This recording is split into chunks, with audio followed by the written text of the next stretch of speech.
Hello and welcome. My name is Rick. This is the Bactrian.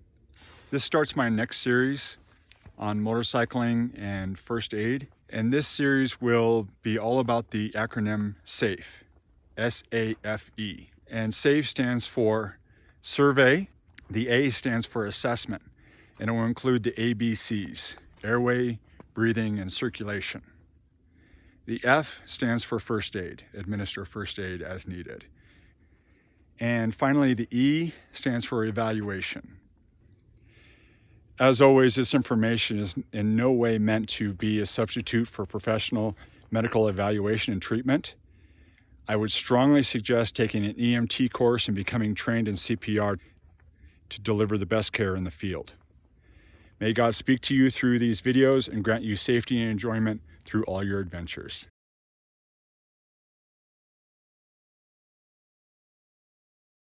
Hello, we're in my basement because it's cold in my garage and I don't have shoes on. And more on that later. But I want to talk about pulses and assessing them and what that means. If you have an injury, say in your forearm, in your shin, your lower leg, then it's super important to assess the pulse before, during, and after your treatment of that injury. If you have a laceration, meaning a cut, and you're going to put a bandage clear around the arm, you run the risk of getting that too tight and limiting circulation beyond the bandage. Like I've said before, we've talked about that before. Same thing with the shin. If you smack something hard and you don't have a good protection on your boot in front of the shin, then you might break that bone, or just the impact alone could cause enough swelling to compromise the circulation below. There's a syndrome called compartment syndrome, and it's swelling in a very particular location of the body that could be from bleeding or inflammatory response, and all of the lymph tissue and blood and everything running to that spot, and it compartmentalizes. So it could be ankle to knee, and it would swell, and the skin becomes very tight. It's incredibly painful, and it would affect the circulation to the foot. They have to make incisions down the leg to allow the skin to expand, and they do other things to limit the inflammation. But we need to monitor the pulses in the foot, or wherever below, wherever that swelling is in that compartment, to assess the level of perfusion, the blood flow to that particular area. So again, if I had crushing injury here, or broken radial ulnar fracture here, the swelling could expand in between my elbow and my wrist in this compartment, and cut off flow to my hand. Same thing in the foot.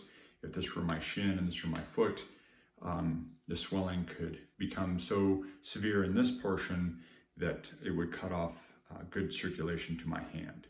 Obviously, that's bad. So one of my amazing illustrations, I understand it's hard to see.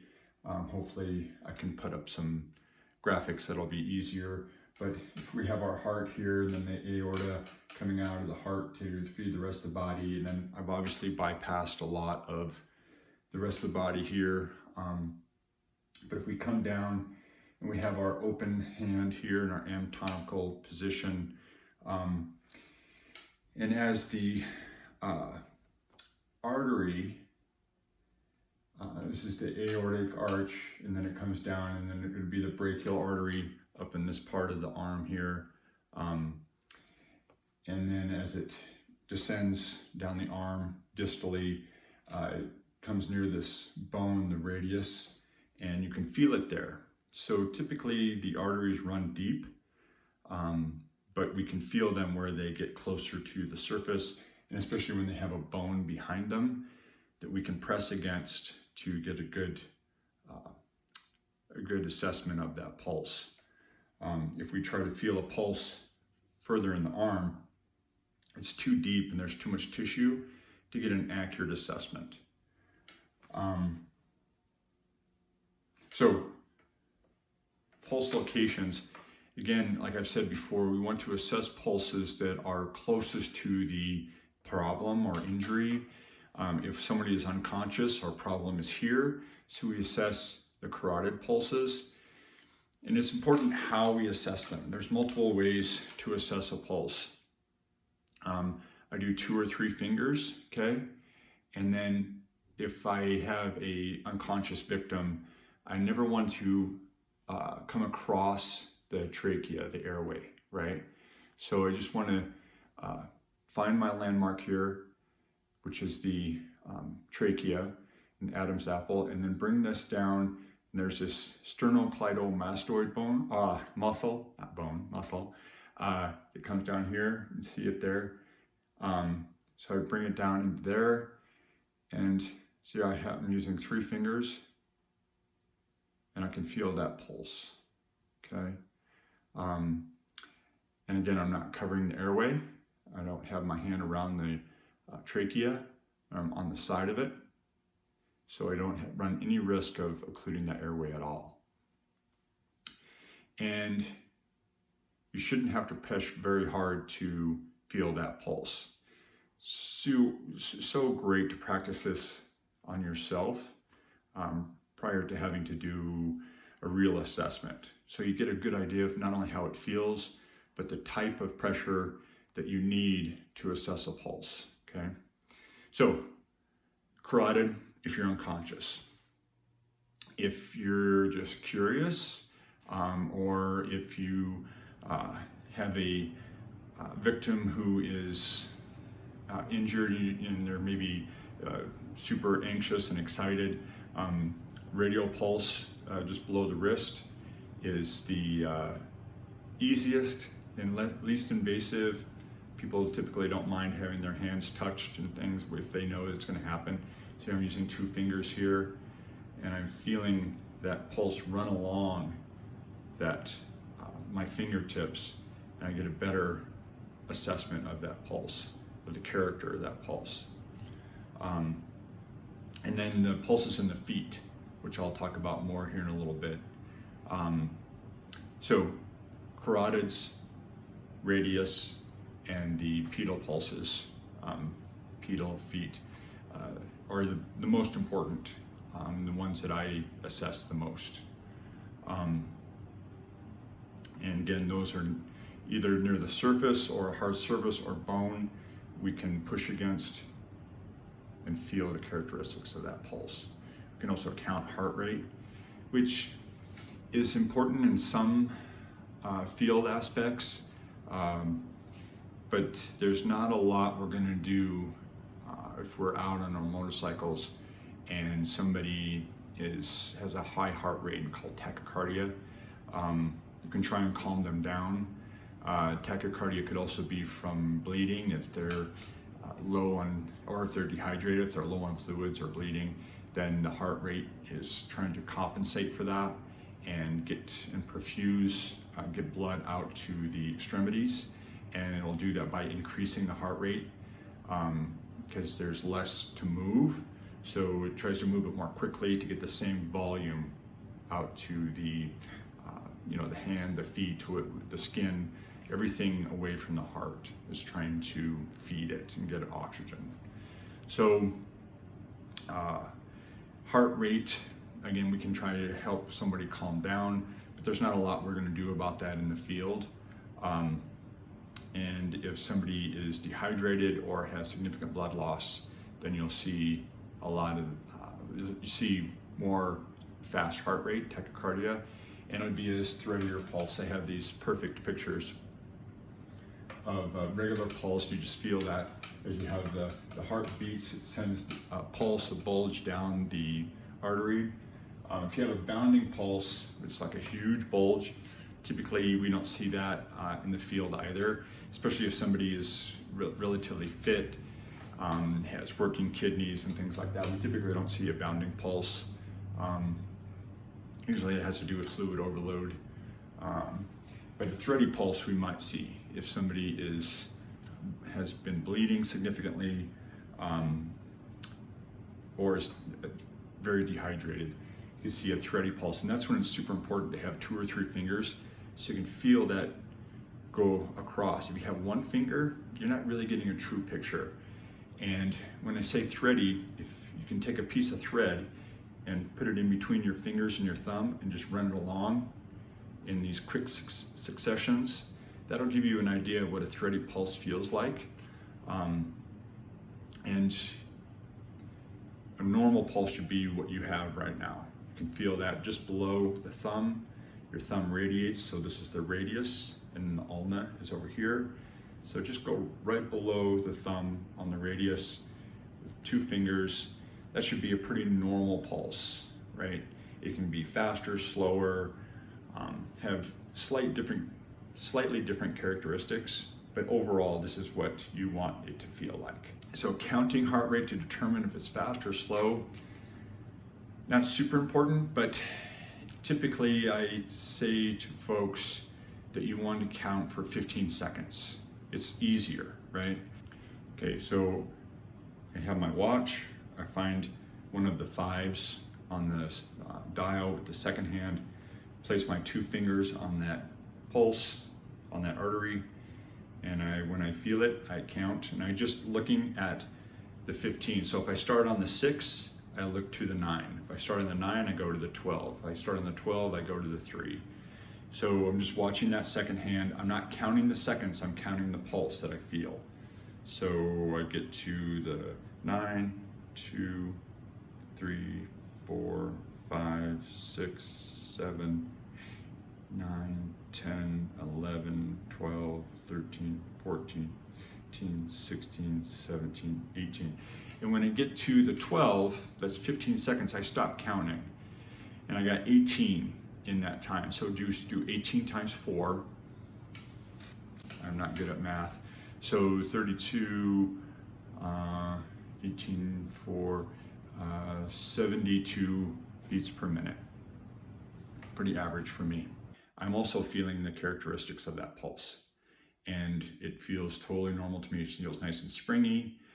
The vessel feels springy. I push on it and it recoils. And so I'm thinking about those characteristics while my fingers are on that pulse.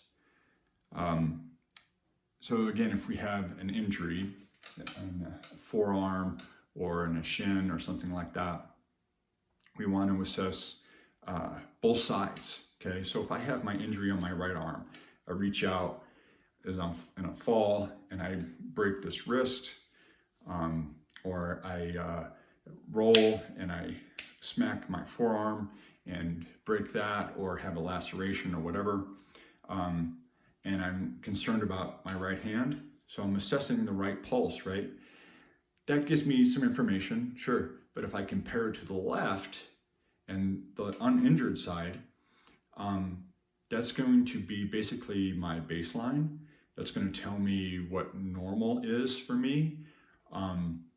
So if this one feels maybe fast, but is not bounding or thready or anything like that, but this one is diminished, the injury side is diminished, then why is it diminished? Is there too much swelling here?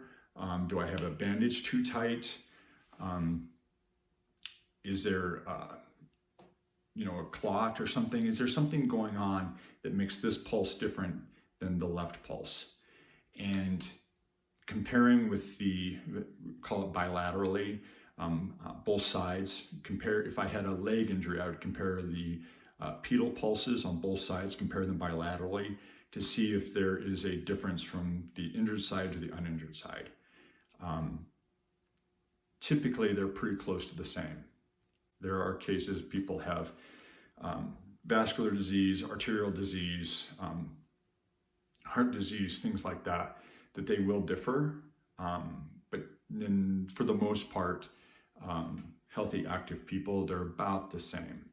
So when we're assessing our pulse, we're feeling with 2 or 3 fingers. Okay, I can do 3 on my radial, or 2, and I can feel that pulse the whole way. And I'm trying to feel if it's regular or thready. Not too worried about bounding. You're not going to see that too much. And then, so that's the characteristics. I can count, do that 15-second count, watch that that second hand go from a 15 to a 15, so like 9 to 12 or 12 to 3. Just watch the 3 until that gets there, and then stop your count, and that's your heart rate times 4. And then to compare on both sides, right and left. If I have the right injury, the left side is going to be my normal side, my uninjured side. Same with the feet. Really encourage armor wherever possible, you know, elbows, forearms, of course, gloves, and then high boots to protect the shin, and then the ankle too, from not only the oncoming force in your shin, say a foot peg or a rock or a limb, but the lateral force too, if you lay your bike down, or if you're stepping out. And we want to assess the pulse nearest the problem. We're not going to assess pedal pulses if we have an arm injury, and we're not going to assess radial pulse if we have a leg injury. And then you can compare above and below. The brachial artery runs between the tricep and the bicep. I have the humerus that I'm pushing against the bone, and just a little looking there. And there it is right there. I can feel that pulse. If I had an injury here and this pulse were strong and had no problem, but this one was diminished or non-existent, then I've got a big problem somewhere in between the two, right? Pretty self-explanatory. And then I compare both sides. So if I have a right injury, I feel the left too, whether it's an arm or foot or whatever. So location nearest the problem, above and below, and compare bilaterally. I'm going to show you the locations for pedal pulses now. Okay, so this is why I didn't have shoes on earlier and didn't want to be in the garage to do this. And please don't be jealous of my gorgeous feet. I know they're exceptionally beautiful. So this is my right foot. And so there's 2 primary pedal pulses. There's the posterior tibial, kind of back behind this ankle bone here. And this is a smaller vessel, smaller artery. So I'm going to just gently start with pressure, gently looking, trying to just feel forward in there. And there it is right there. So I always look I have these nice blown out veins from running and stuff that I can use as landmarks to find this pulse again and again.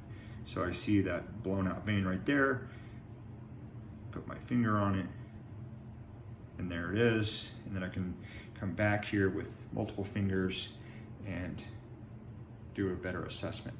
Now there's the dorsal pedialis too, dorsal meaning top, and pedialis meaning foot, so top of the foot. This is my preference. This one is often hard to find.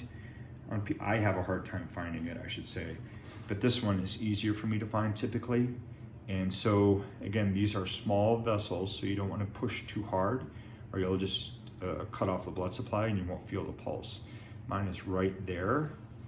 And you can use the veins or freckle or whatever you need to for a landmark and find it again and again. When we have clients that have vascular surgery in the legs and we need to assess this pulse all the time, in the hospital we'll take a Sharpie and draw a circle around where that pulse is, and so we can find it easily because we want to assess it several times a day or each shift to chart on and see how it's doing, chart on those characteristics. If you have an injury in the leg, and especially if you have a boot on and you have a fracture and that starts to swell, it's going to cut off the circulation down here. And when you feel this, you can't feel it through boot. You have to take the boot off, obviously. What does that circulation feel like? Are we getting the blood that we need, not only down to the foot, the rest of the foot, but back to the body? So there's the pulse. I have an idea where it is. Like I said, if I were in the hospital, I would take a Sharpie and circle that spot so I could find it each time. So a little bit different format this week. If you have questions, please leave them in the comment section below.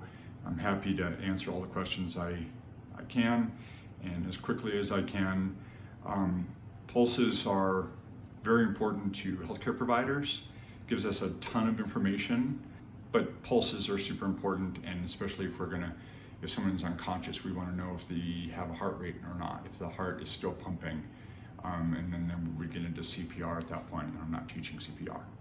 So if we're unconscious, carotids, we have an upper extremity injury, radial pulses, and if we have the leg injury, we want to check those pedal pulses. Again, let me know if you have questions.